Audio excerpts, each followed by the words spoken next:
Este podcast é apresentado pelo Tecnoblog.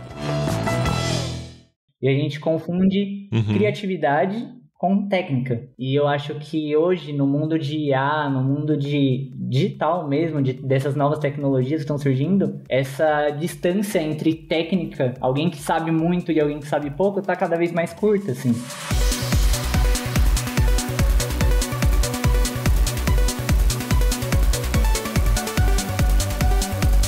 Olá, ouvinte! Seja bem-vindo! Está começando mais um episódio do Tecnocast. Eu sou o Thiago Mobilon. Eu sou Josué de Oliveira. Eu sou o Vitor Pádua. Eu sou a Ana Marques. E eu sou a Isabela Giantomaso. Os trabalhos criativos estão na mira da IA. A chefe de tecnologia da OpenAI afirmou que alguns deles não só vão desaparecer, mas talvez eles não devessem nem existir. Mas que trabalhos seriam esses? E do que será que ela está falando quando ela fala em criatividade? No episódio de hoje, a gente discute justamente isso, o que é a criatividade, e também a gente fala sobre como as ferramentas de IA vão impactar os trabalhos que dependem dela. Mas antes, não esquece de dar 5 estrelinhas pro Tecnocast no Spotify e no Apple Podcasts, segue a gente no seu app favorito e aguenta aí, que a gente já começa.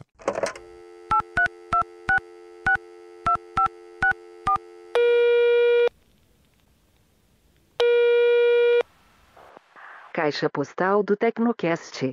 Você tem novas mensagens?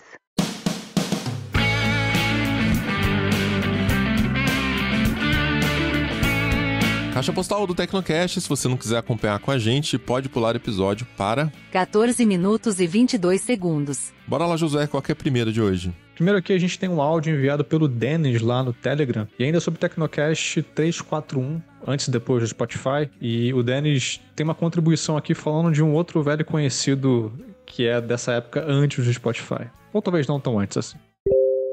Fala galera do TB, meu nome é Denis Farias, eu sou aqui de Ji-Paraná, Rondônia, e ouvindo aqui o episódio do Spotify, fiquei me lembrando que as rádios, né, eram o nosso principal repositório também de novidades musicais, né, e aí eu lembro que eu comecei também trabalhando com rádio aos 14 anos, e na época a gente recebia os CDzinhos, né, ainda demos, né, CDs que as gravadoras mandavam para teste mesmo. Vamos ver se essa música bomba, né, então tinha muito disso, eles mandavam pra gente as novidades, a gente ficava sabendo antes, até dos nossos amigos, dos nossos colegas, o que ia rodar, né? E aí a gente acabava rodando para ver se bombava, e era meio que também um termômetro das gravadoras, né? Que estava tocando nas rádios, acabava sendo revertido na venda de discos, né? Nas lojas. Então, era também um outro repositório interessante de novidades, as rádios. Valeu, galera. Forte abraço. É louco porque a rádio ainda é muito forte hoje, né? Nem de longe é um meio que está em decadência, qualquer coisa do tipo. Mas quando a gente recua anos e anos atrás, era meio que, como ele falou, o repositório, e era uma estrutura muito mais centralizada, né? Tipo,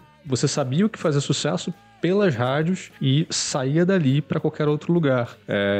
Morando no Rio, eu ouvia muito Rádio Cidade, que era a Rádio Rock. Em São Paulo tem lá a sua própria Rádio Rock e tal. Deve ter alguma outra parecida em outros pontos do Brasil. Mas meio que tudo saía dali. Tudo que eu conhecia tocava ali. Até que em determinado momento vem a internet e vem as demais formas de acesso mais ou menos irregulares, né, naquela época. E depois o streaming de música que meio que quebra um pouco essa centralização, né? O rádio era interessante porque todo mundo meio que ouvia as mesmas coisas, pelo menos numa rádio maior, assim, com maior audiência, então todo mundo estava meio que atento às mesmas faixas, todo mundo conhecia as mesmas coisas, só que isso vinha de fato dessa estrutura super centralizada que depois é evaporada com o Spotify da vida, com algoritmos que vão dar o que é legal pra você e não necessariamente pra todo mundo que tá ouvindo a rádio. Isso me lembra a época do Titanic, que o rádio tocava a música do Titanic o dia inteiro, sem parar. E... My Heart Will Go On. Se você quisesse ouvir a música do Titanic, eu lembro que era literalmente isso, você coloca numa rádio e não tá tocando, gira só um pouquinho o ponteiro ali do rádio, que vai tá tocando em outra, cara. Tava uma febre. Nunca vi uma música fazer tanto sucesso na rádio que nem essa da Celine Dion. Seguindo aqui, o próximo comentário é do nosso editor, o Ariel Libório. Quem ouviu a caixa postal do último episódio, tinha uma mensagem dele falando que usava iTunes Store pra comprar música, né? Pra comprar álbuns, e que ele preferia isso pra ele ter a posse da música. Enfim, e aí eu dei uma zoadinha, tipo assim, caraca, você voltou pra 2006? Como assim? iTunes Store, né? Porque eu não sabia, eu não sabia que dava pra acessar iTunes Store ainda. Eu achei que ela tinha morrido. Mas aí eu percebi que nas configurações do Apple Music tem um checkbox assim, iTunes Store. E o meu tá desabilitado, eu desativei. Ah, tá. Porque eu não uso, eu tirei ele da sidebar e esqueci completamente da existência, né? Então o Ari tava editando o episódio anterior e me mandou outro comentário que eu achei legal ler aqui também pra quem não tiver familiarizado com essa opção, ó. Ele falou, Mob, só pra te contextualizar, iTunes Store existe e vende muita música ainda, kkk. E as músicas que você compra são DRM free, ou seja, você baixa um arquivo M4A que pode ser enviado pra qualquer dispositivo, seja Apple ou não. Isso eu achei bem legal. Por isso achei uma saída legal pra comprar músicas e ser dono delas. Mas tá aí, uma saída... Ainda existem saídas legais, né? No sentido da lei mesmo. Se você quer comprar, quer ser dono e não querer piratear, né? Não precisar piratear, baixar o arquivo com a desculpa de eu quero ter minha biblioteca. Tem uma forma ainda de comprar. E o fato de ser DRM free me surpreende bastante. Eu não imaginei que a Apple fosse permitir isso no ambiente dela, né? Não necessariamente por algo de ruim da Apple em si, não tô mandando uma indireta pra empresa, mas é só porque é uma liability, né? Sim. É você ficar meio que responsável por, tipo, tô te dando isso aqui, é seu, faz o que você quiser, mas, e copyright, essas coisas e tal. Então, fiquei bem surpreso com essa informação. É algo que você não vai encontrar com outras coisas, por exemplo, comprar um e-book na Amazon. Então, ele não é seu exatamente. Você compra o acesso. Ele pode desaparecer da sua biblioteca dadas certas circunstâncias. Isso não vai acontecer muito provavelmente, né? Mas poderia acontecer. Se o e-book fosse seu, como a música ele seria seu e você poderia fazer o que quisesse. Então, vejam só a Apple vendendo música sem DRM, realmente me surpreendeu bastante isso. Isso aí vai de acordo também com as gravadoras, o que as gravadoras aceitaram fazer, porque em um mundo igual que a gente estava falando no Tecnocast, onde o Pirate Bay estava já sendo essa disrupção pro mundo da música, o Spotify chegou com uma maneira de legalizar, nunca aceitariam o MP3 DRM Free. Inclusive, já existia essa opção na iTunes Store e era fechada. Você ouvia a música no seu iTunes e fim, não consegue ficar copiando, né? O que faz sentido, porque senão fica igual a galera faz hoje com a assinatura de Netflix, né? Assina uma pessoa o plano família e divide em 4.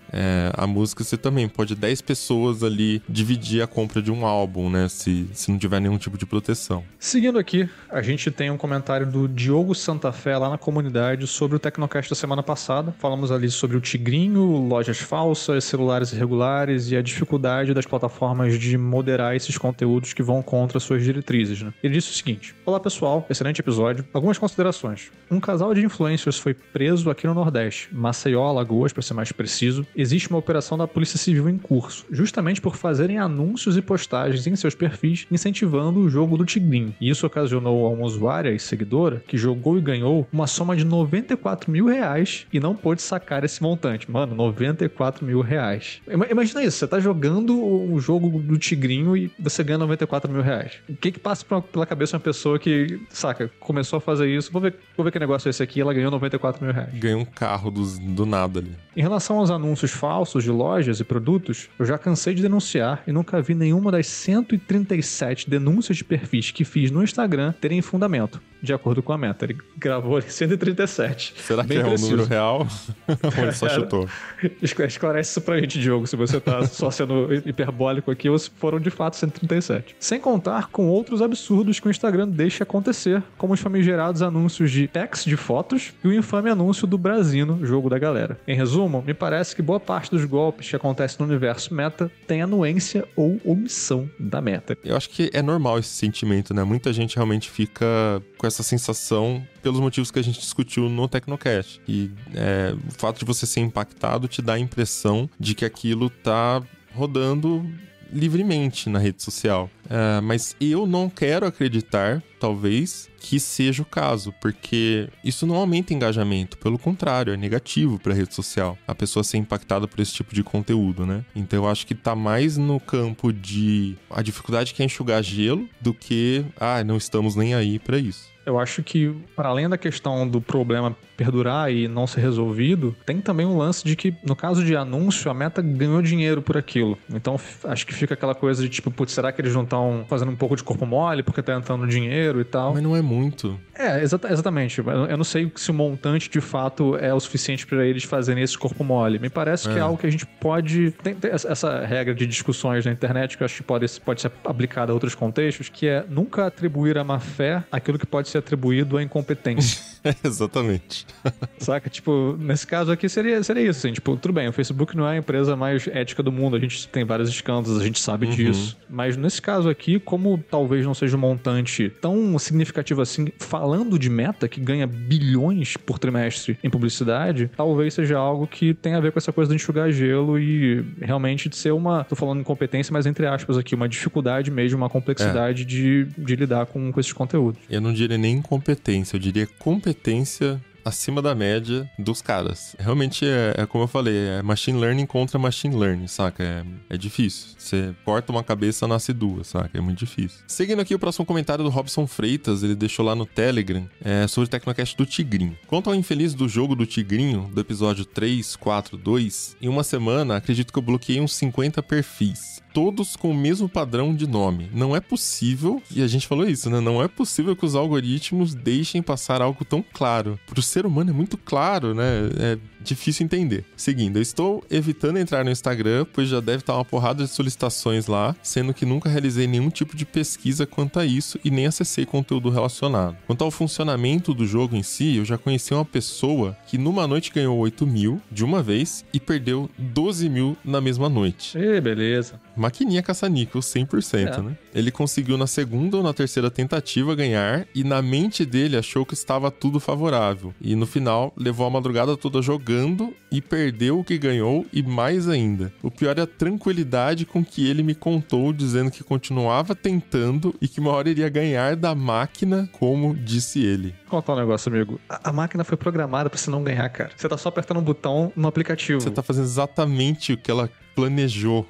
É muito louco isso, assim, né? Porque, tipo, eu não tenho experiência de jogo de azar nenhum, então eu não sei qual que é a sensação. Tem uma galera que tem esse rush mesmo de não conseguir parar, mas, sobretudo quando você tá num ambiente digital, em que você literalmente não tem como fazer qualquer forma de inspeção do código que tá ali, tipo, seria muito mais fácil você desconfiar que tem alguma coisa errada, sabe? Então, tipo, pra mim é muito, muito curioso que muita gente ainda não caia nisso, porque, de novo, eu sei que tem pessoas que são um pouco mais suscetíveis e tal, mas ache que uma hora vai virar. Tipo, cara, não vai virar. E se virar, todas as evidências são de que você não vai conseguir sacar esse dinheiro, porque isso acontece com todos esses aplicativos. A programação da máquina é muito similar ao trabalho de um traficante, né? Você dá ali uma dose grátis pra pessoa sentir o gostinho daquilo e a pessoa vai continuar voltando. Aí ela viciou, ela volta pra mais. É isso, né? A dinâmica é muito simples, mas funciona.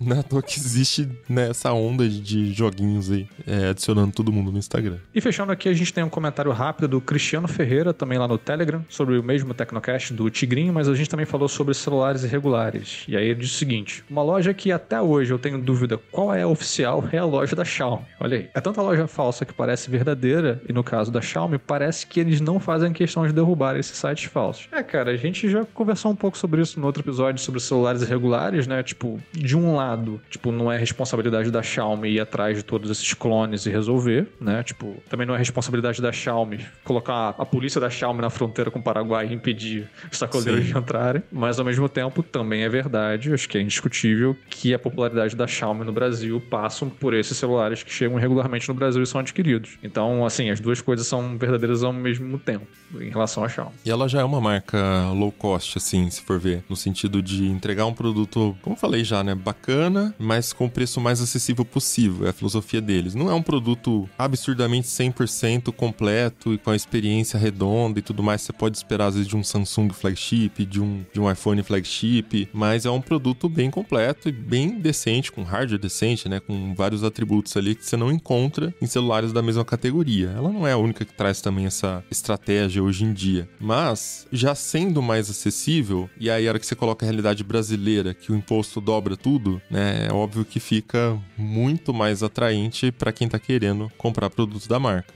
Então é isso, comentários lidos, bora pra pauta? Vamos nessa.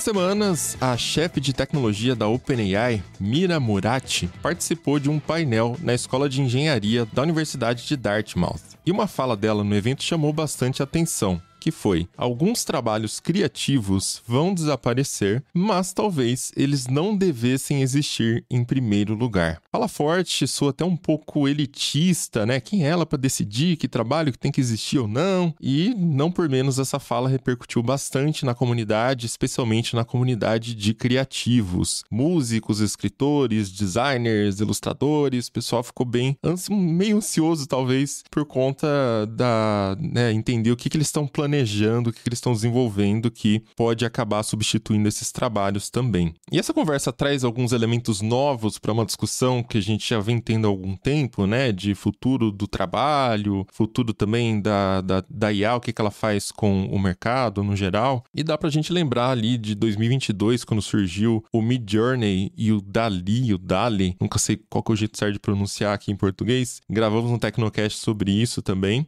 Eles geram arte, você manda um prompt, ele faz a imagem e tal. E depois veio o ChatGPT, a versão chat da tecnologia GPT, né, da IA generativa, que foi o que popularizou de fato, e agora só se fala nisso, qualquer app, qualquer update de sistema, a novidade é sempre agora tem inteligência artificial. Mas tem muita gente que acha até hoje que esse tipo de trabalho mais criativo, ele tá a salvo dessas tecnologias de serem substituídos. E depois dessa fala, a gente ficou com a sensação de que não é bem assim, né, Josué?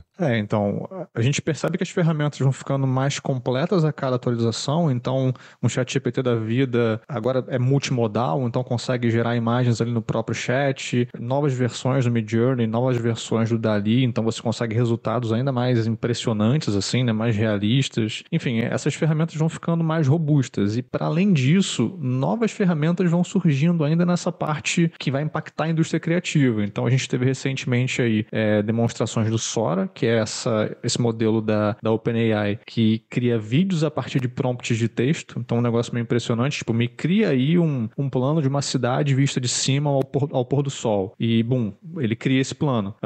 Vimos aí alguns testes que foram apresentados. Tem coisa para melhorar, obviamente, mas é um negócio meio impressionante mesmo. O Google também apresentou algo parecido durante o I.O., né? Acho que chama Veo, que é um projeto da DeepMind. Mais um domínio, agora o audiovisual, que está sendo impactado. Também teve recentemente, apareceram duas startups, a Suno e a Udio, que fecharam parceria com a Microsoft, por exemplo, e elas criam música a partir de prompts de texto. Então, mais um domínio. Então, assim, ilustração, texto, audiovisual, música. A impressão que vai ficando é que cada vez mais o trabalho criativo está sendo cercado, né, por essas ferramentas e cada vez mais tipos de trabalhos criativos e até artísticos vão sendo automatizados, vamos colocar assim. Além disso, a fala da Mira Murati gera um pouquinho de revolta. Eu consigo entender bastante essa parte, porque a OpenAI teve que treinar suas IAs com uma quantidade vasta de dados. Esses dados foram tirados de todos os lugares, eles não fizeram uma seleção sobre o que é melhor, o que é mais legal, o que é mais inovador. Eles simplesmente usaram tudo que estava disponível, e agora ela vem e fala que, mas alguns deles talvez não devessem existir. Mas espera aí, se eles não existissem, não haveria sua ferramenta. Então soa um negócio meio estranho, assim, que obviamente contribui para essa revolta, né? Foi um outro caso recente que dialoga com esse mal-estar, assim, que a gente está vendo. Os trabalhos criativos estão cada vez mais cercados por tecnologias que não apenas podem facilitá-lo, mas também reproduzir o que antes era feito com algum trabalho, com algum tempo ali de dedicação, enfim. Mas acho que essa discussão, ela vai para um caminho que não tem a ver apenas com tecnologia, né? Tem a ver com essa parte mais de sociedade mesmo, em comportamento humano. Até gostei da ideia de trazer aqui, quando o Josué levantou esse ponto da fala dela, trazer essa discussão para o programa. Porque fica essa coisa de o que é criatividade. Bom, pra gente conversar hoje, então, trouxemos aqui o cara responsável pelas capas sensacionais do Tecnocast, o Vitor Pádua, designer do TB, e aí eu já vou jogar pra vocês a conversa. Então, queria saber o que vocês entendem quando a Mira Murati fala que talvez esses trabalhos não devessem existir em primeiro lugar. Porque se a gente tá falando, sei lá, de um ascensorista de elevador, que era muito comum uns 50 anos atrás. E, cara, hoje em dia é botão, você aperta, o elevador vai. Tem alguns lugares que você passa o crachá, o elevador já sabe o seu andar. Faz sentido, não tem porque deixar uma pessoa ali naquele trabalho monótono de mexer uma manivela o dia inteiro, né? Mas em um trabalho criativo, aonde que você traça a linha? Enfim, o que vocês acharam? O que ela quis dizer com isso? Bom, primeiro que eu acho essa fala estranha, ela me soa estranha, porque eu acho que a frase correta seria algo como partes desse trabalho criativo podem, né, ser substituídos. Porque eu acho que trabalho criativo ele envolve justamente criatividade, é você pensar, é você ter estratégia para fazer. Eu acho que a ferramenta, que é como eu vejo as inteligências artificiais hoje, ela não dá isso pra gente. Quem imputa isso nela é a gente, é o ser humano. Então, eu acho que já começa errado a frase, assim, ela me soa muito estranha.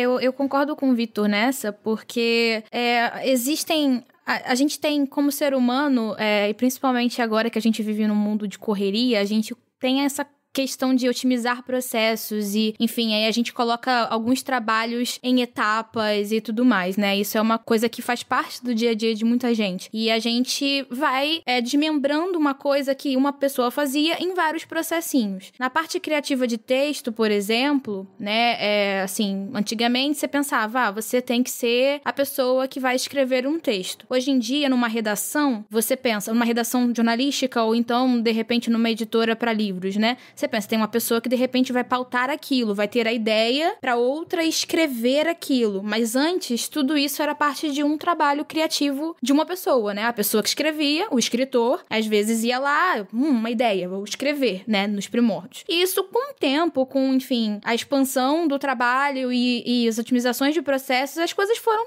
tomando outras proporções e cada coisa foi virando uma coisinha diferente. Então, hoje, são micro coisas, né? E algumas partes desse processo, como o Vitor falou, podem ser substituídas por ferramentas. A gente chegou nessa etapa, né? Então, a gente até fica muito assustado quando a gente vê o ChatGPT escrevendo textos muito bons. Não é que ele vai ter as informações corretas, mas gramaticalmente tá ótimo, né? Então, se tiver alguém para dar as informações certas ali e fazer uma revisão no final para ver se ele não alucinou, já tem a parte braçal do escrever, que é só colocar uma base, aquela... né? Se a parte das ideias estiver correta, e isso a gente vê que ainda tem problema, né? Do tipo, ele pode alucinar. A ferramenta, ela ainda... Todo mundo diz isso. Todas as grandes empresas deixam isso muito claro. Não é pra você confiar na informação, no dado que aquela ferramenta tá te trazendo. Ela vai te ajudar a organizar aquelas informações, né? Ainda tá crua pra confiar totalmente como fonte. Mas ela vai te ajudar a formatar aquilo ali da melhor maneira. E realmente, isso acontece. Então, se você tá hoje numa posição de trabalho, numa cadeia criativa, né? Numa redação em que você só escreve, dá pra despertar uma luz aí de alerta. Você só escreve, você não apura, você, né? Você não tem alguma ideia, enfim. Qual é o seu papel? É só escrever, pegar a ideia que a outra pessoa deu e escrever sem contribuir de nenhuma outra forma, sem apurar fatos, sem, enfim, trazer um outro olhar, uma outra opinião sobre aquilo só e tal. Só escrever bem, o ChatGPT faz já. Exatamente. Né? Então, basicamente. Isso vai ser substituído, né? E na parte da música, por exemplo, você tá lá, o que você faz na sua produção? Eu, como musicista independente, faço tudo, então não tem muito essa questão. Mas no mercado, né, vamos pensar assim na galera que tá realmente nessas empresas maiores e no mercado. Se tem uma pessoa ali no estúdio responsável só por gerar os beats, né, as batidas de alguma coisa, mas na verdade a pessoa o artista já deu o input, eu quero igual do Ed Sheeran, eu quero igual de no fulano de tal. Você tem que transformar isso num beat eletrônico, né? Tipo assim, a pessoa já deu até melodia na voz, fez assim, eu quero tan, tan, tan, tan, tan, e aí você só grava aquilo ali, você é a ferramenta daquela pessoa criativa. Então, isso a IA também já faz. Já tem uns softwares, né, de IA que você pode cantar, você faz ali na boca e aquilo vira um instrumento. Então, só que antes estava todo mundo nesse globo de esses são os criativos, até essas pessoas que só gravam, né? Os músicos que só gravam, os produtores que só fazem o beat. Não tô dizendo que é um trabalho, né? Não tô desmerecendo esse trabalho, mas tô falando que isso a IA já faz muito bem. Então, isso é complicado da gente... Eu fico, né? Tipo, não sei se vai dar pra segurar isso, esses cargos, essas posições. E acho que os criativos mesmos, né? Tipo, a galera que pensou naquilo, isso ainda não substitui. Eu não vejo um futuro de chegando na substituição dessa parte. Eu concordo totalmente com a Ana. Eu acho que essa parte do conforto com a IA é o que mais me assusta pro futuro. Porque a IA, ela tá desenvolvendo, ela tá sendo atualizada, ela tá melhorando de forma muito rápida, que isso vai deixar a gente muito mais confortável, não tem dúvidas. Uma coisa que a Ana falou, que ela puxou da música, e que nessa semana a gente publicou no Tecnoblog, é que o YouTube, ele tá tentando um acordo com as gravadoras de músicas, com as grandes gravadoras, pra usar as músicas em treinamento de IA. Então, eu e a Ana, a gente até conversou essa semana sobre isso, que a Universal, a Sony e a Warner estão entrando com um processo contra essas ferramentas que o Josué mencionou, que já estão criando Beats, Suno e Udio. Eles já estão entrando com um processo contra essas ferramentas, porque estão usando ali todo o material que as gravadoras colocam muito dinheiro em cima e tem artistas envolvidos nessa produção toda. Então, acho que isso é uma coisa que eu sinto que vai dividir. Essa matéria que saiu no Tecnoblog essa semana, pra quem tá escutando, vale muito pesquisar, porque na matéria citam alguns artistas que já aceitaram participar disso. Então, por exemplo, do YouTube já aceitou a Demi Lovato e o John Legend, que são 2 grandes nomes. E vai acontecer exatamente o que a Ana explicou agora. Quero uma música que seja parecida com a Demi Lovato. A IA já vai ter toda a informação da carreira da Demi Lovato, de todas as músicas que ela lançou, pra fazer aquela criação. Se a Demi Lovato aprovou,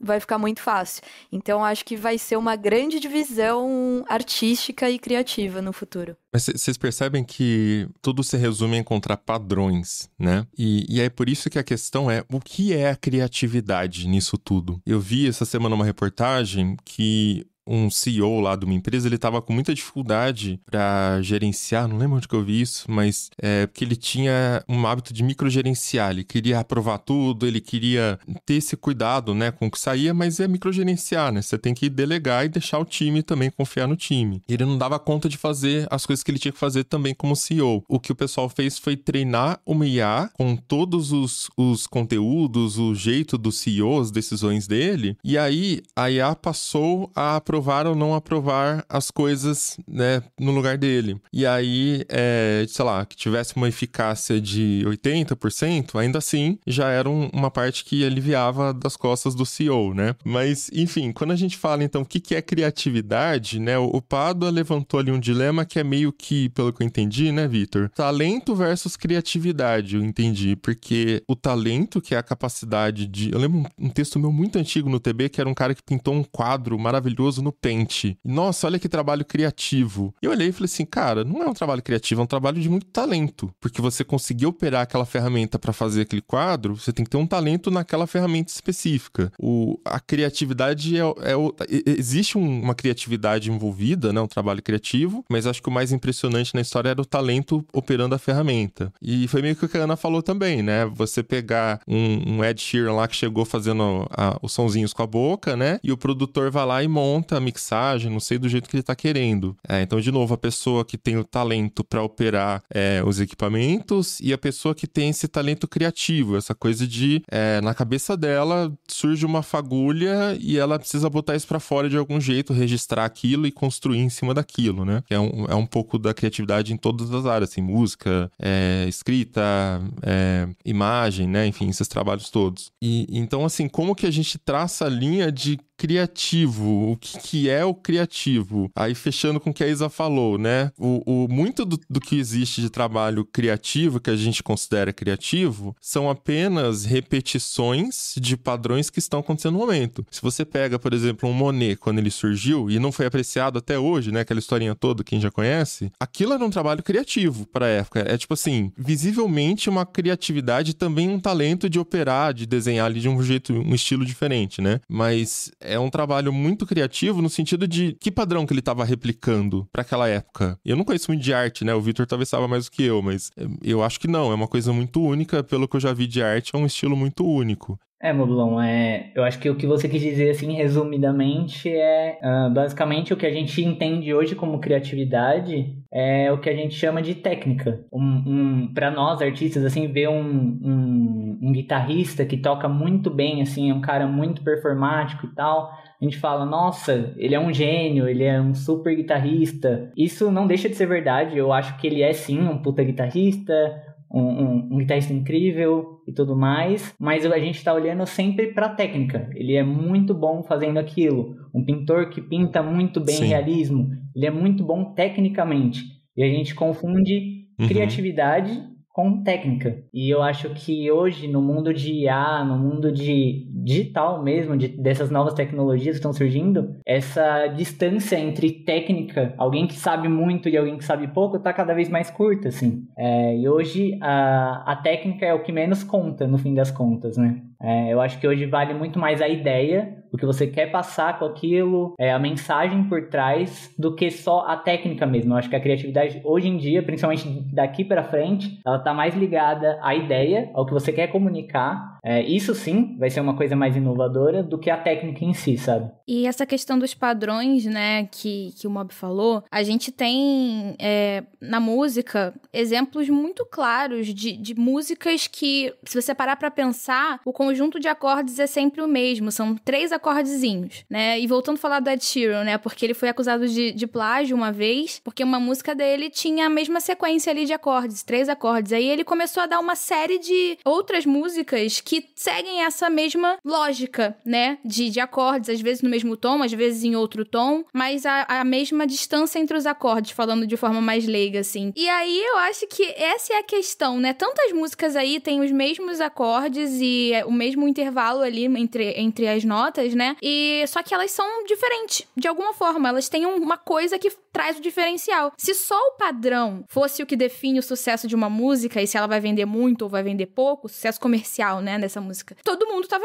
fazendo dinheiro. E não é o que acontece. Tem sempre um ingrediente a mais, alguma coisa ali que faz o artista ser aquele artista, que faz ele se conectar com o público dele, seja ele um cantor, um compositor, um guitarrista, um designer, seja ele o que for, um escritor. Às vezes você vê um monte de livro muito parecido, mas tem um livro de fulana que alguma coisa ele trouxe de tempero e aí do nada virou um best-seller, mas você vai ler a história, é tipo sempre o mocinho, nananã, aconteceu isso. É um arco padrão, assim, né? Que e por que estourou? Não sei, sim. De repente fez um envelope melhor ali, aquele livro chamou mais atenção por alguma outra coisa que botou um tempero a mais. Não existe fórmula mágica, esse tempero, ele não existe uma fórmula mágica pra esse tempero ainda. Eu acho que esse é o elemento que a IA não vai conseguir copiar. E é o elemento que pra mim é a criatividade, né? E a criatividade, ela engloba várias coisas, mas ela tem esse elemento. E esse elemento a IA não tem. Eu acho que um exemplo bom, isso que você falou do livro, de uma mudancinha que meio que muda a história, é o motivo do sucesso de Game of Thrones na série, né, na TV. Porque antes de Game of Thrones, você tinha um arco padrão de ter o herói sofrido, que vai ter um problema, parará, ele ganha no final. E aí, quando chega no final da primeira temporada, o Stark morre. E você fica, como assim? Esse é o cara mais foda da série. Ele que... Eu não quero assistir mais essa merda. E fica puta irritado, joga o computador, né? Tipo, foi literalmente isso pra mim. Fiquei, não, é zoeira. Vai ser, sei lá, ele tava sonhando, né? E aí, a hora que eu assisti o último episódio, eu falei, ele tá morto mesmo. E aí, a cada temporada, eles repetem esse padrão de chegar no 9º episódio, acontece alguma coisa, morre alguém, alguma coisa muito importante. Então, isso me lembra também a fala, eu acho que foi do Angus Young, do AC/DC, perguntaram pra ele, não lembro se foi ele ou o vocalista, mas acho que foi o guitarrista, que perguntaram assim, o que você acha das pessoas que falam que o AC/DC tem 11 álbuns iguais? E ele fala assim, eu acho que eles são os idiotas, porque a gente tem 12 álbuns. É verdade, de fato. É tudo igual. Sim. Mas aí é a pergunta. É tudo igual. Isso é um questionamento interessante. Realmente, eu particularmente acho tudo igual, assim, AC/DC. Mas essa é a questão. O que faz o AC/DC? O AC/DC, além disso, entendeu? Além de ser tudo igual. Eu acho que é aí que tá o ponto. As IAs, elas vêm pra... Principalmente agora, nesse início, né? O futuro, ninguém sabe, mas... Hoje, o que a gente tem visto e tal, é muito essa coisa dela vir para repetir padrões. E eu acho que é isso, a gente vê padrões de IA, principalmente na minha área e tal, a gente vê as imagens, vê os vídeos, você olha, você sabe que aquilo é IA, tem a cara de IA, cheira IA, sabe? Sim. Já tem uma estética que você consegue bater o olho e perceber. Um ponto muito bom que você levantou agora. Por quê? Qual que é o resumo aqui quando a gente traz isso pra realidade, né? Dos padrões. Ok, AC/DC é tudo igual. Mas tudo bem, não é nenhum demérito. Vamos dizer que uma banda lance álbuns a cada 2 anos, vai. Não é, mas vamos dizer que 2 anos, tá? 11 álbuns, a gente tá falando de 20 anos de estrada, pelo menos, de uma banda. 20 anos fazendo músicas que... Pode ter uma coisa diferente aqui, outra ali, mas no geral... é muito igual, é muito padrão, assim. A IA aprende com os padrões. Então, isso significa que a gente vai viver num mundo onde tudo que a gente cria, a gente não consegue explorar por muito tempo, porque a IA vai vir e absorver. E aí, tipo assim, cara, se você quiser trabalhar de novo, inventa amanhã uma coisa nova. Todo dia você vai ter que ser um novo Monet. Você mesmo precisa se reinventar, saca? E aí também é uma corrida injusta. Como é que a humanidade dá conta de criar uma coisa absolutamente ou significativamente, no sentido de gerar um impacto, né? Nova todos os anos, todos os dias, sei lá. Isso realmente também fica na minha cabeça quando eu ouço a fala da Mira Murati e de alguns outros executivos, porque o discurso é muito alinhado no sentido de que essas ferramentas vão nos ajudar a desbloquear a criatividade. Então, nesse mesmo painel que ela fez esse discurso também, tipo, vamos ficar mais criativos, vamos diminuir as barreiras de entrada, então vamos ter mais pessoas criativas. Ela falou isso várias vezes. Tudo bem, isso pode ser otimista e pensar nesse futuro, mas olhando para a realidade que a gente tem da repetição de padrões, o que a gente tem é um futuro em que a gente tem mais repetições de padrões. E agora essas repetições são mais acentuadas, porque elas são automatizadas. Talvez os ciclos de repetição, assim, se tornem mais longos, porque fica um pouco mais difícil detectar, como é que eu faço uma coisa diferente num gerador de imagens? Que tipo de prompt eu coloco aqui para que essa imagem não seja tão parecida com todas as demais, assim, que eu já bato o olho e sei que é de uma IA, saca? Então, tem um pouco dessa distorção na fala, e quando a gente olha para um cenário possível ou provável, que eu não vejo muito como resolver, assim. E, de novo, nem todo mundo é Monet.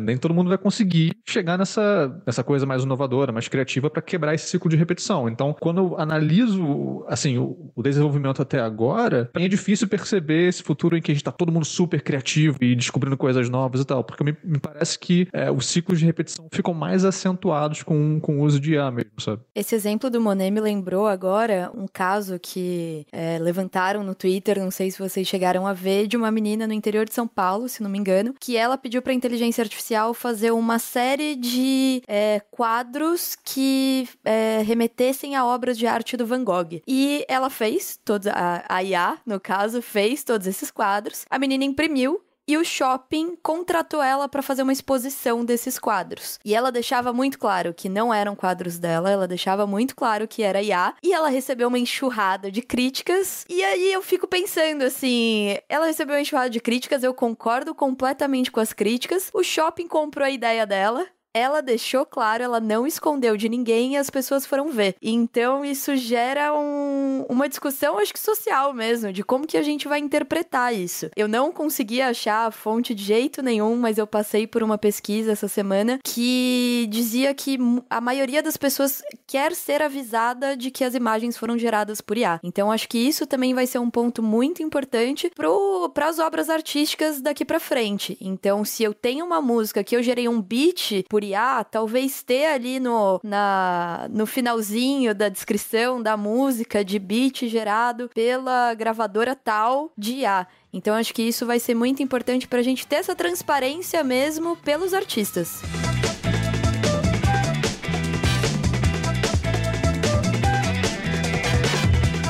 Eu acho que aí tem outro lado também, que, tá, beleza, fizemos o lado anti-Mira Murati, ou talvez não anti, mas tentar entender o que é criatividade e fazer essa discussão, mas vamos tentar agora o lado a favor Mira Murati, pra gente entender todas as óticas também, né? Por que ela tá confiante? Vamos assumir, a gente tem que sempre fazer esse exercício, né? Que essas pessoas que estão trabalhando e desenvolvendo essas ferramentas são pessoas muito capacitadas e inteligentes, elas podem não entender de tudo, a gente sabe sabe que inteligência não é uma coisa linear, você pode saber muito de uma coisa e ser muito ruim em outra, né? Muito estúpido em outras áreas de conhecimento, normal. Mas vamos, assim, entender que eles têm psicólogos e sei lá o quê, enfim, tem pessoas muito especializadas no time, eles estão estudando de fato, porque de fato eles fazem isso. Pelo menos o time do Google, eu sei que eles fazem scanner 3D do cérebro para tentar entender as conexões e montar os padrões ali de conexão neural, etc. Neste caso, quando eles falam que a criatividade vai ser amplificada, será que também não pode ser uma coisa no sentido de imaginando a criatividade como se fosse uma barrinha que você é mais ou menos, de forma bem simplificada. E uma parte da criatividade, como já entramos num consenso, né, tem a ver também com as suas habilidades para operar a ferramenta que te permite expressar o lado criativo. Seja um designer, um produtor, um guitarrista, como o Vitor citou, eu posso ser uma pessoa extremamente criativa na minha cabeça, musicalmente, mas eu não consigo passar aquele sentimento, expressar aquilo no papel, que criatividade é isso, né? Então, o que ela tá dizendo pode ser algo nesse sentido, saca? Se a criatividade fosse uma barrinha que você aumenta ou diminui, meio que essas ferramentas te colocam já aqui nesse ponto da barrinha, vamos dizer, na metade. E daqui pra frente é por sua conta. É tipo viver em sociedade, no sistema capitalista, etc. Se você nasce muito pobre, você pode evoluir durante a vida. Lógico que sempre tem as exceções, que a pessoa consegue, e se dá bem, vira um empresário de sucesso e vira um exemplo de inspiração pra muita gente. Mas tem também muita gente que, eu consigo, sei lá, eu saí de ficar 3 dias sem comer pra dar pros meus filhos, olha como eu tô bem hoje. Eu moro aqui numa casinha simples de habitacional aqui da prefeitura. Eu tenho comida todos os dias. Então é uma escadinha. Você saiu ali do 0, você tá no nível 1. O filho dessa pessoa, talvez já saiam do nível 1, consigo chegar no nível 2, nível 2,5, quem sabe se forma numa faculdade. O terceiro nível, já um pouquinho mais. E eu vejo isso pela minha família mesmo, saca? Meus avós todos vieram da roça. Trabalhava na roça, saca? 14 irmãos, uma parada assim, saca?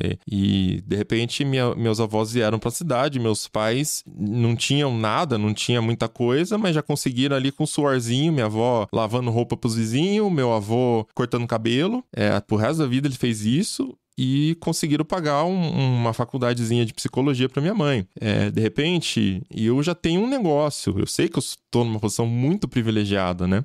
Mas é isso, né? Escadinha. Enfim, então a criatividade também é um pouco nesse sentido de você nivela todo mundo daqui, da metade, e não de baixo. Então, qualquer coisa que surge de criatividade a partir daqui já é um ganho de produtividade, de produtividade também, né? Mas de criatividade muito grande em cima do que a gente tinha antes, que era todo mundo nivelado do 0, que você tem que ainda aprender a operar qualquer ferramenta para conseguir fazer. Mas o dilema aqui é que para te colocar ali na metade, eles estão pegando... Caraca, agora que eu tô entendendo, que aí é tipo um comunismo mesmo, né? Eles estão pegando todo o capital no sentido criativo. A OpenAI é comunista. Planificação.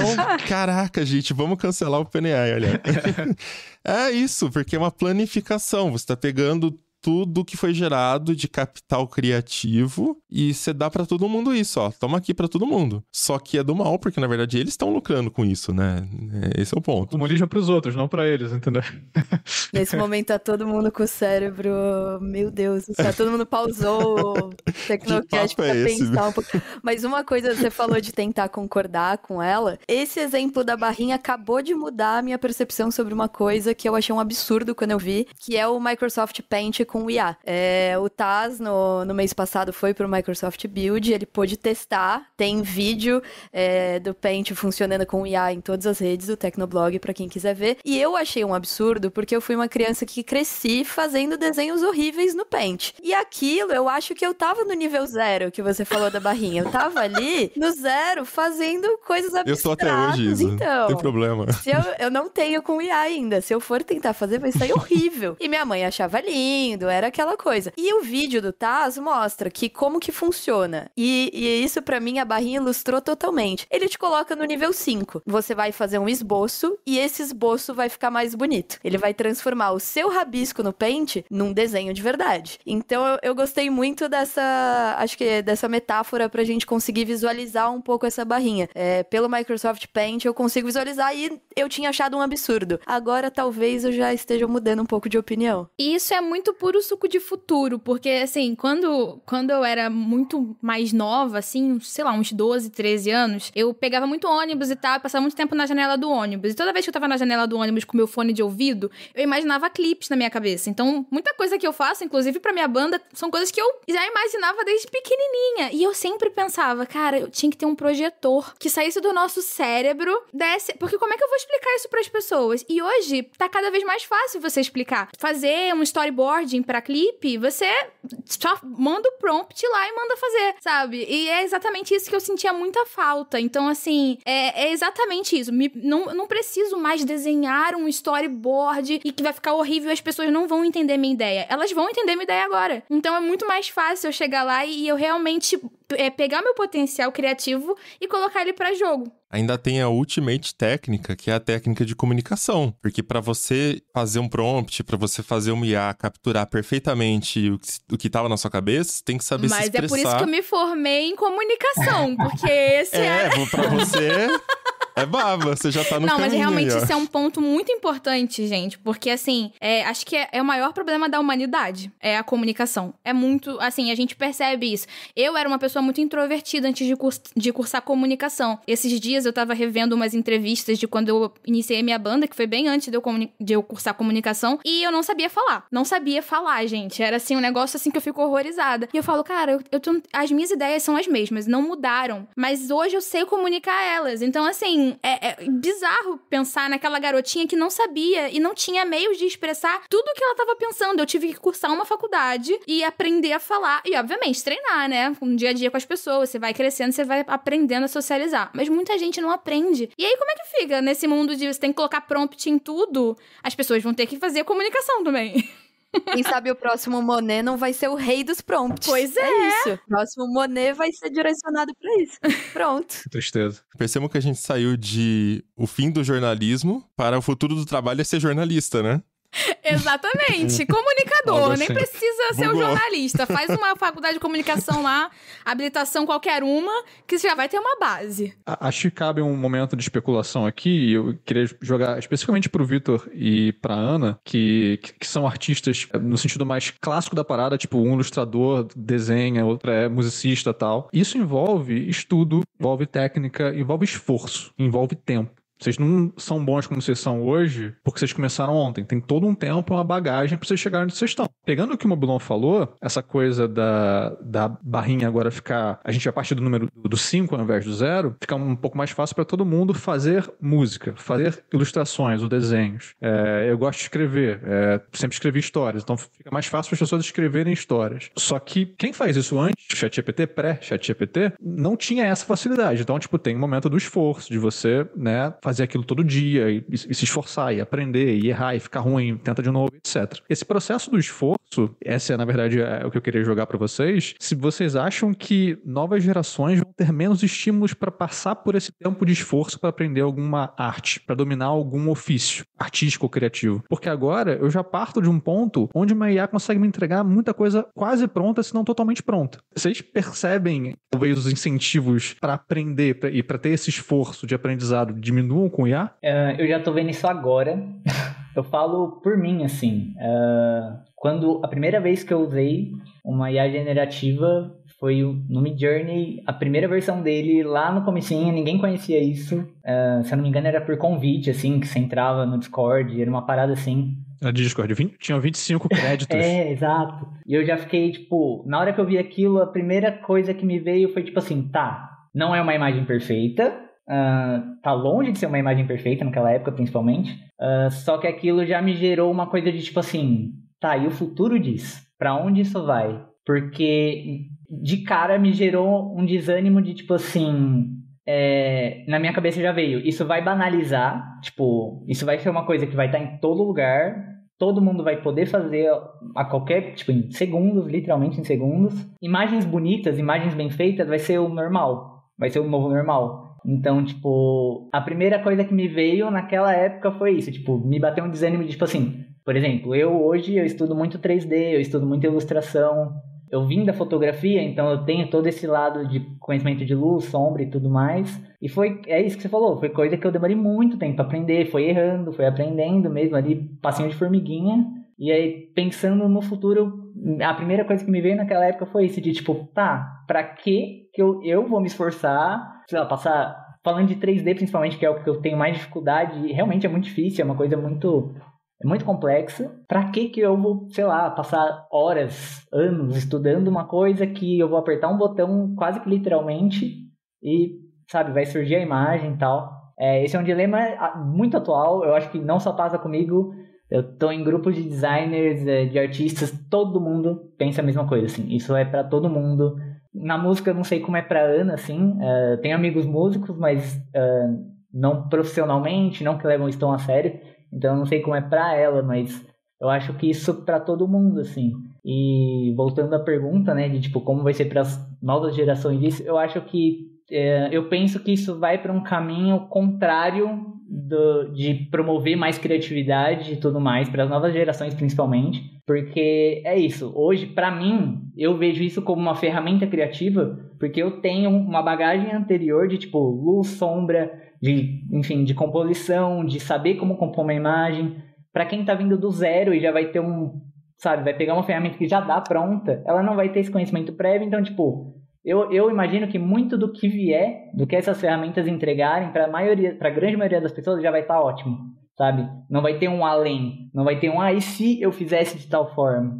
Eu acho que vai para um lado oposto ao lado da criatividade, assim, eu acho que não vai ter esse incentivo, não. Eu acho que tem uma coisa também, a Ana a gente vai respondendo também, né? Mas só pra fazer um complemento, que nem você falou, eu usaria dessa forma, faria dessa forma, mas assim já tá bom. E isso é uma coisa mais do ser humano, não tem a ver tanto com criatividade, né? Mas tipo, cuspir um negócio bom na sua cara, tá bom, tô satisfeito, né? E no processo criativo também funciona assim. Quando você tá montando uma arte, eu pelo menos quando eu trabalhava, né, de designer gráfico, você tá montando ali, você chega em um resultado do seu jeito. E às vezes é o seu jeito que imprime um certo estilo, né? Tipo, é o jeito que você consegue, é o jeito que você sabe chegar naquele resultado, aquele desenho.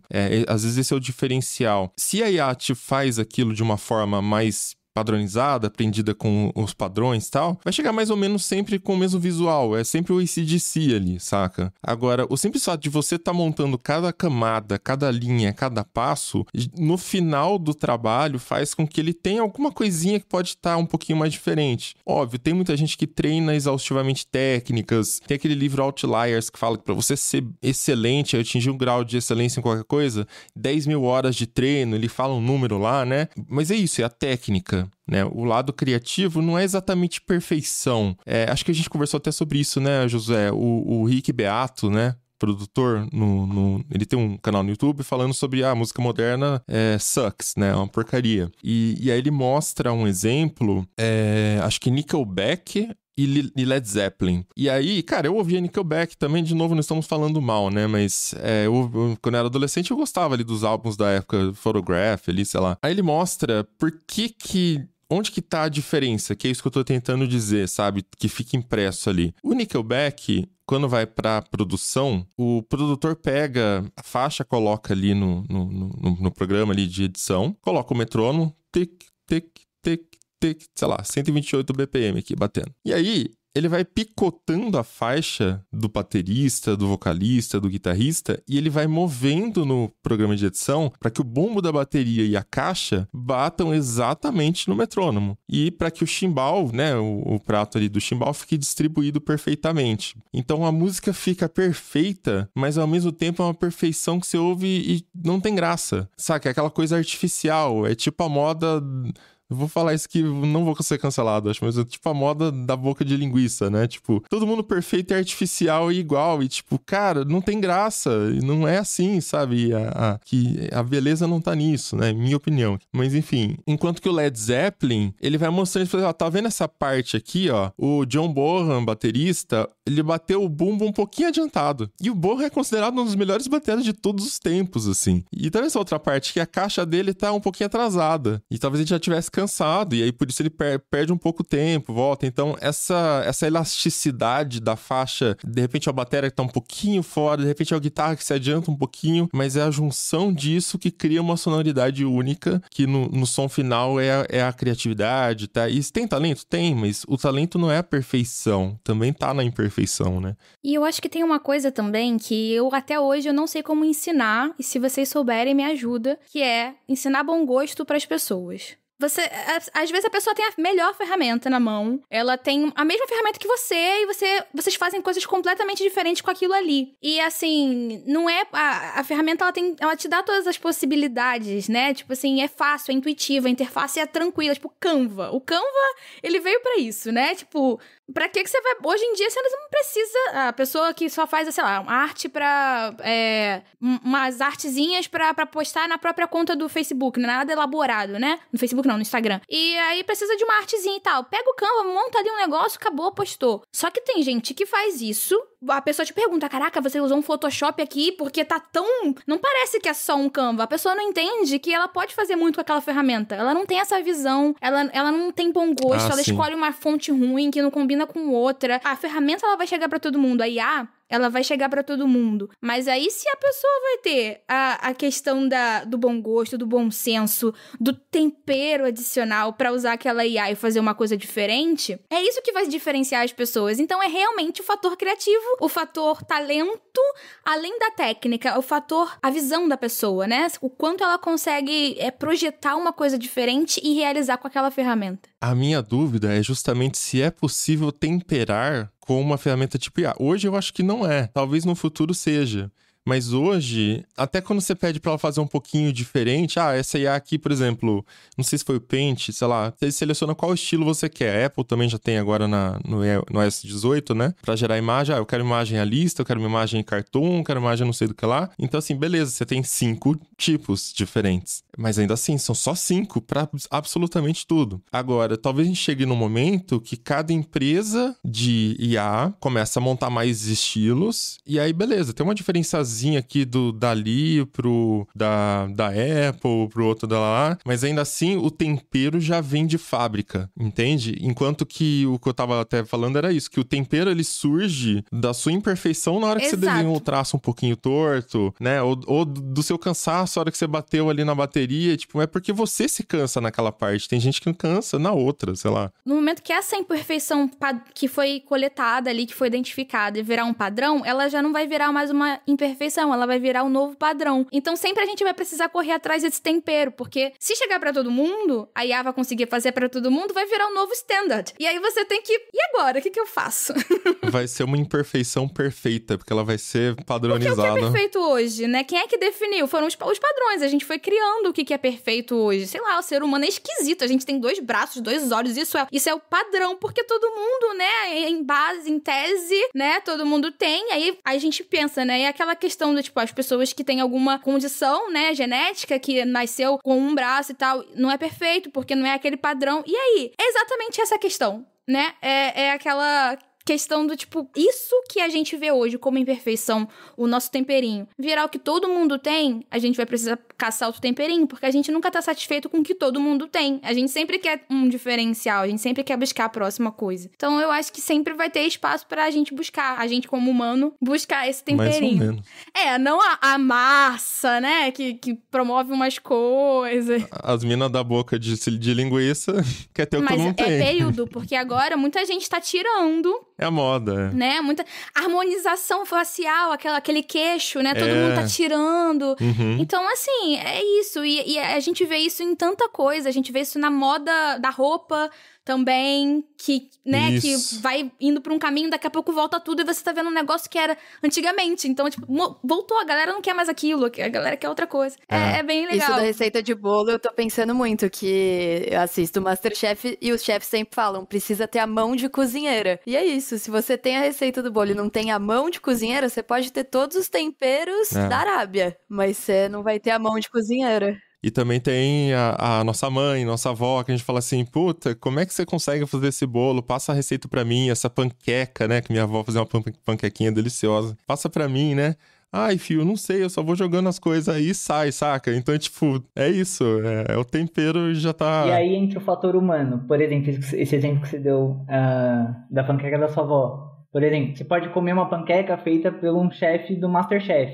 Deve estar maravilhosa, mas não é da sua avó. Entende? Ainda assim não vai te dar aquele... As duas são boas, mas não é da sua avó. Então eu acho que ainda, por mais que evolua, eu acho, claro, para a grande maioria das pessoas, o que as IAs entregar vai ser de bom tamanho, como já é hoje. A Ana deu o exemplo do Canva. Para a grande maioria das pessoas, o Canva já funciona, não precisa contratar um designer, não precisa de nada mais que aquilo, sabe? O feijão com arroz está ótimo. Ah, não?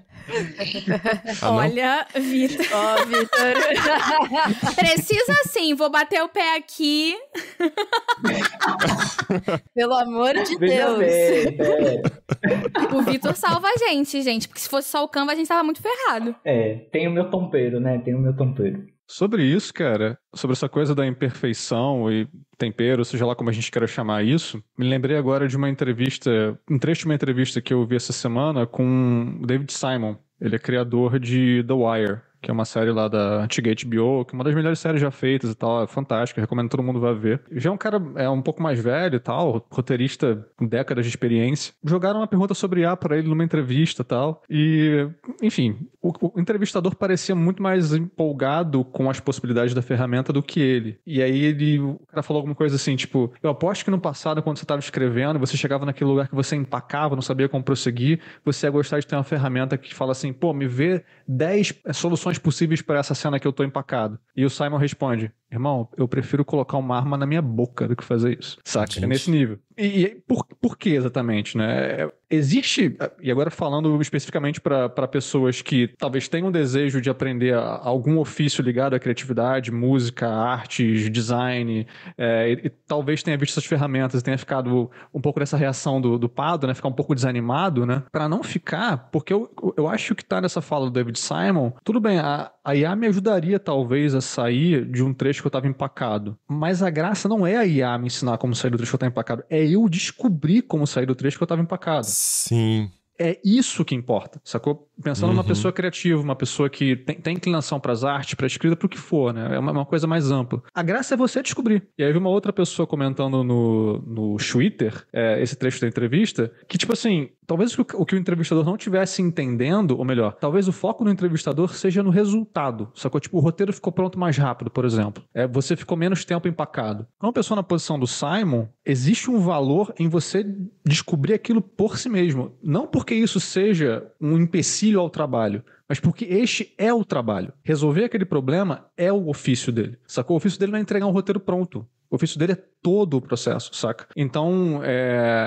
é por isso que eu acho que pessoas que têm essa aptidão, que se enxergam como artistas de alguma maneira, ilustradores, fotógrafos, qualquer que seja a arte que a gente está falando, existe alguma coisa que é muito pessoal, assim, que é você quer resolver aquele problema. Você, não é a máquina. Até outras pessoas, quando te dão ideias, talvez você não fique satisfeito em seguir aquelas ideias. Quanto mais uma IA que vai te dar 10 opções, sabe? Aquilo não te coça, saca? Tipo assim, você resolver criar a parada, você consegue coçar aquela coceira que tá no fundo da sua cabeça, né? Num processo criativo. E quando alguém fala assim, faz assim que fica bom, beleza, fica legal, mas não é isso que tá coçando aqui, não é isso que eu tô querendo, sabe? Não é exatamente isso. E eu chamo isso também um pouco de propósito. Porque quando a gente fala de futuro da IA, futuro do trabalho, tem aquela máxima, né, de beleza, a IA vai ser a nova raça dominante, o trabalho não vai ser mais necessário, porque o trabalho produtivo, a geração de capital e tudo mais vai ficar na mão das IAs, e elas vão ser melhores governantes, porque elas não vão cometer enganos e futuro, utopias, tá? Vamos dizer que isso. Tá, mas aí qual é o sentido da vida e tudo mais, como falamos no Tecnocast já? Por que eu vou trabalhar? Você não precisa, o governo já vai distribuir a receita, a IA governante vai distribuir a receita e você vai ter a abundância, preservando os recursos naturais. Então, assim, esse é o ambiente que se desenha para um futuro super avançado e até utópico um pouco de IA, né? A tempestade perfeita se o paradoxo de Fermi não se confirmar e a humanidade não se extinguir no meio do caminho, porque essa tecnologia leva a bombas mais poderosas também. Mas, e aí eu vou fazer uma hamburgueria no meu bairro pra quê? Não preciso de dinheiro. O Vitor vai fazer arte, a Ana vai fazer música pra quê? Mas, gente, não sei.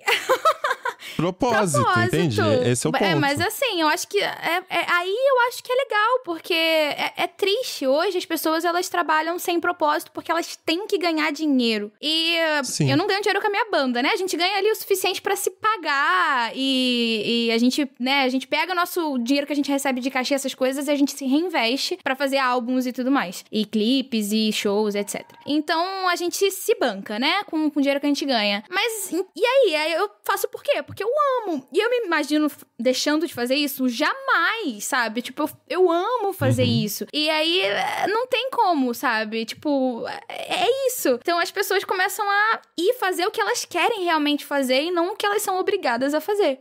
Mas eu acho que, assim, tem muita gente que só... Eu diria que a maioria... Porque não é todo mundo que nasce com essa coceira, saca? Não é todo mundo. E eu entendo isso. Eu vejo pelo meu círculo de amigos. Eu sou músico desde criancinha também. Enfim, também meus trabalhos sempre tiveram um gosto de criatividade. Meu primeiro trabalho era com arte, fotógrafo com meu pai. Então, assim, eu sempre tive alguma coisa também. E o que me coça... Saca? É isso. Hoje é produto. Eu quero lançar uma parada nova, eu quero testar um negócio novo, quero ver que o pessoal tá interagindo, eu quero ver que tá dando certo e que o pessoal tá feliz, sei lá. Sempre tem alguma coisa me coçando. Você ainda poderia... Por exemplo, o Tecnoblog é super uma paixão também. E você é uma pessoa muito privilegiada e sortuda, porque o seu projeto, ele... obviamente, teve muito trabalho nisso, né? Mas ele gera receita. E você consegue viver de uma coisa que você ama. E é visível o quanto você ama o Tecnoblog, né? Mas tem muita gente que tá fazendo coisas que não ama. E se não tiver que trabalhar, ela vai precisar, porque a gente tem essa coisa, né? Do tipo assim, o ser humano não vai ficar deitado sem fazer nada. Mas muita gente hoje não consegue nem ter esse respiro. Muito porque, tipo, eu preciso trabalhar full time, aí eu chego em casa, tenho que cuidar de filho, e depois eu tenho que lidar com problemas financeiros, e eu não sobra tempo pra ser feliz fazendo o que gosta, né? Então eu acho que cortaria essa etapa aí do processo. Pode ser, pra alguns, mas o meu ponto é que a maioria, eu acho que não tem essa coceira. A maioria trabalha porque tem que trabalhar e você tem que viver. Eles não têm uma coisa tipo assim, puta, eu queria tanto fazer tal coisa. Não, sei lá, eu fiz ADM porque é o curso mais coringa. Ou eu fiz, sei lá, RH, melhor não exemplo, sei. ADM. Né, que o pessoal que zoa, né? ADM você pode fazer qualquer coisa depois. Psicologia também, né? Tem bastante área de atuação, enfim. Mas eu vou estudar, não sei o que eu quero, não sei qual é o meu propósito. Então, eu acho que a maioria é assim. Eu mesmo só comecei o TB porque eu tava desempregado, tinha 17 anos, saca? Eu comecei a empreender e tal, fazer cartão de visita, distribuir nas lojas, nas avenidas e falar, oferecendo, eu faço arte, faço folder, faço cartão, faço manutenção de computador, né? E virou o TB, assim. Então teve um estímulo monetário também pra chegar onde estamos hoje, né? Pra conciliar as duas coisas. Mas, de qualquer forma, eu acho que a maioria nunca encontra também uma coceira pra coçar, saca? De trabalho. Se você falar assim, você não precisa fazer nada, a pessoa vai ficar pro resto da vida deprimida, sentado no sofá, porque eu sou um inútil, pra que eu sirvo? E aí entra, enfim, aí já entra nas questões filosóficas mais profundas, além de apenas, né, o que é o trabalho criativo e tudo mais. Eu ia falar isso e eu pensei, não tem como falar desse assunto sem problematizar ele, assim, porque o futuro que você falou da utopia, de chegar num ponto que as IAs, sei lá, vão, né, ser as lideranças do mundo e vão reger o mundo ali e tal, e cuidar do mundo, e ninguém mais precisar trabalhar, isso pra mim é o comunismo. É o que seria o comunismo, assim, sabe? É chamado de comunismo de luxo completamente automatizado, essa coisa. E o que você trouxe a respeito do propósito, eu acho que hoje, pra todo mundo, assim, eu acho que não tem ninguém aqui que pense diferente, eu acho. Hoje a gente liga o propósito muito ao trabalho, ao ter que ganhar dinheiro com esse propósito. Eu acho que ele está muito ligado a isso. Então, eu imagino que sim, na situação que a gente está, se do nada acabasse o emprego de todo mundo, vai viver sua vida, vai fazer. Ia ficar todo mundo meio tipo, sabe? Mas meu pai mesmo, eu falo pra ele, eu brinco, tipo, se ele parar de trabalhar, ele fica doente. Meu pai a vida inteira trabalhou com tapeçaria, ele é tapeceiro, e é o tipo de pessoa que se parar de trabalhar vai ficar doente. Porque não vai ter, né? Não tem um estímulo a mais ali pra fazer alguma coisa. E eu acho que pra nossa geração, completamente, também vai ser isso. Seu cérebro já tá configurado daquele jeito. Exatamente. Então é muito difícil falar disso sem ampliar o assunto pra cultura pra você ter estímulo desde cedo, desde pequeno.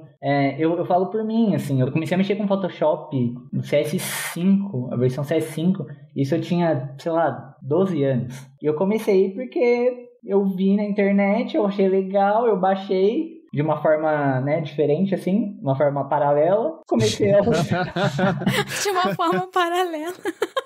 De forma diferente, eu acho.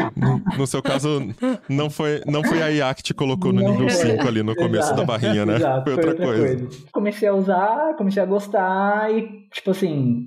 E aí eu fui embora, sabe, assim. Eu achei muito cedo, eu sempre gostei de desenhar, eu sempre gostei de arte, mas eu também sempre fui muito estimulado, assim, eu sempre vi muita coisa, eu tive essa oportunidade de ver, eu tive amigos, sei lá, meu tio é muito ligado à música, ele toca desde muito cedo, eu vejo ele tocando, então eu tive esse contato desde cedo. Então, pra mim, pra gente, pra Ana, enfim, é mais fácil ter essa visão de propósito, mesmo sem ter um trabalho, porque eu acho que a gente já... Sabe, já teve essa sementinha lá atrás. Eu acho que isso que você falou de, tipo, alguém que nunca teve essa oportunidade, do dia pra noite acabar tudo, e eu acho que vai dar esse vazio mesmo, vai ficar, tá, e agora?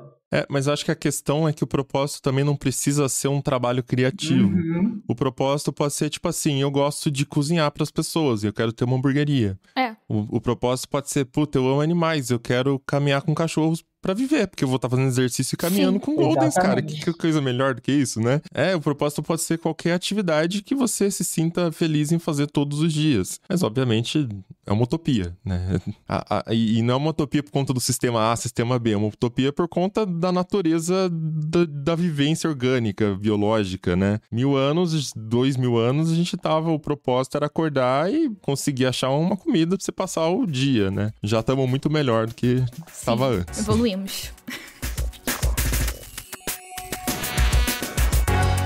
Então é isso, vamos chegando ao final de mais um episódio do Tecnocast. E aí, conta pra gente o que você entende por criatividade. Tirando talento, técnica, né? O que sobra ali do trabalho criativo? É só essa parte ou a criatividade é um conjunto de tudo isso que a gente conversou? Também aproveito e fala pra gente se você teria um propósito, o que você gostaria de fazer caso você chegasse nesse mundo utópico que a gente descreveu, onde você pode só viver por algo que você é apaixonado, né? Quero ver se vai ter muita coisa diferente aí. Manda seus comentários no Caixa Postal Tecnocast lá no Telegram ou no Zap também tem o grupo, o link tá na descrição deste episódio. E se quiser continuar um papo com a gente em todas as redes, eu sou @mobilon.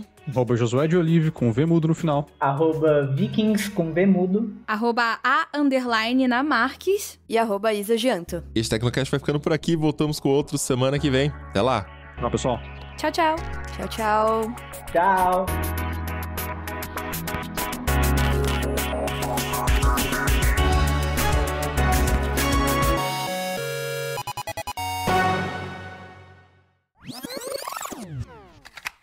E este Tecnocast foi produzido pelo José de Oliveira, foi editado e sonorizado por Ariel Libório e a arte da capa é do Vitor Pádua.